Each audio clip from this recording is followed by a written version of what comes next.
Health literacy is a misleading term. You think about writing and stuff like that. You don't think of the other components of it. We went with this course in particular because of its practical component, and it allowed people to actually implement work that was valuable to them in their workplace, for organisations to become more health literate so that they could actually assist the people that they work with to understand their health needs and to make choices that were relevant for them. When they went to these courses, they could use the information and the knowledge that they gained back in their workplace in a practical way to progress key pieces of work that were important to their organisations.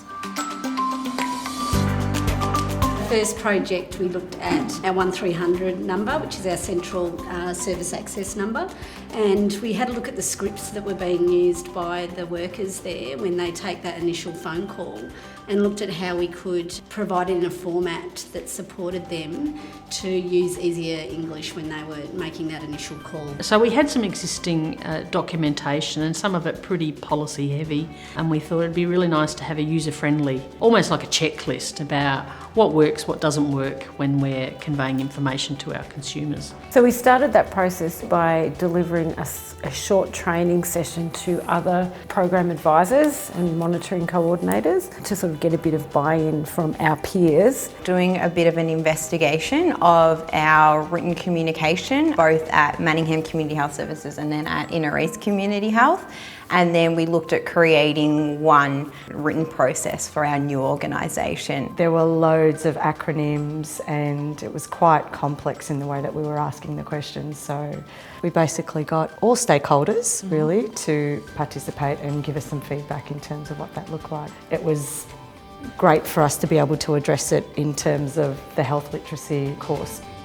That's the goal, is to sort of start off small and then cascade that onto something bigger. Hopefully we can run through with that and have a whole organisation approach to health literacy and data analysis and understanding.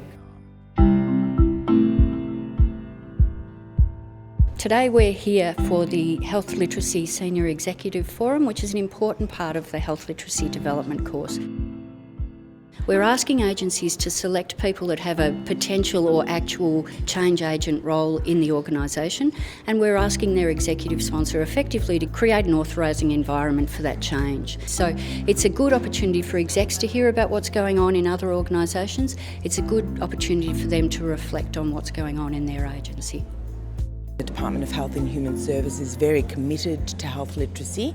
We've got 2 staff members who are participating in this course, and they have made some great changes already. I think the key factor for me is ensuring that these 2 staff members participate in a range of meetings and workshops to inform the rest of the organisation around health literacy. I think it's so important that as an organisation we understand things from a consumer perspective. It's about education. Education of staff is very key, and support from other organisations possibly that have undertaken the journey, which actually always helps. So our commitment is to make our services understandable to people, and that's very important to us. Because when you merge an organisation, you have to revise all of its policies and procedures and statements and processes. And so you can add some of these sort of contemporary contextual things. You can bring health literacy into being a core part of a new organisation. And primarily our aim is about enabling people to be included, how they choose, in their communities. And to that end we realise that health is a core driver of the opportunities for inclusion for people. I'd be hoping that we'd get a commitment to some ongoing education and training for our staff so that it becomes core business, part of what we do. We really believe that it's actually our responsibility to be an inclusive organisation, and to be inclusive we have to be accessible. I think the most important factor in succeeding to become a health literate organisation is actually ensuring that the voice of our consumers are actually part of driving that message within the organisation. Just that one small action had a ripple effect across the entire organisation. It was great for participants to be able to follow their learnings to a small project to a really big outcome in their organisation.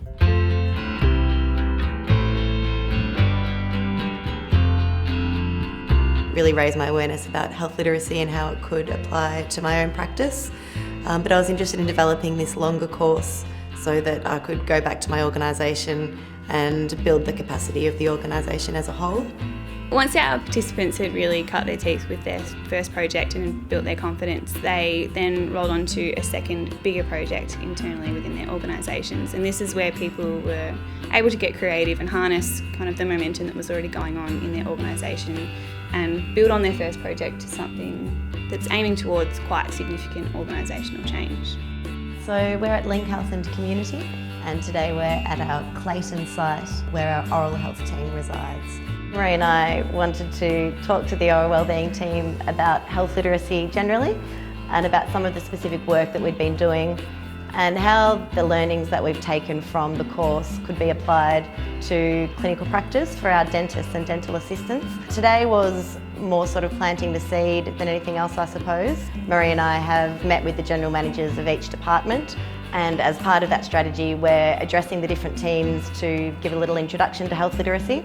I thought the dental team today were quite open and receptive. I think it was good for them to have a little bit of a reminder about health literacy and to know that there'll be more work being done in this space going forward.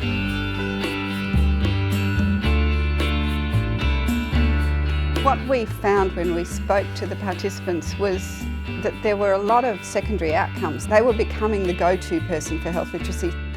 For the participants, making sure they had their executives on board, they'd been communicating across departments and they were involving consumers in their work.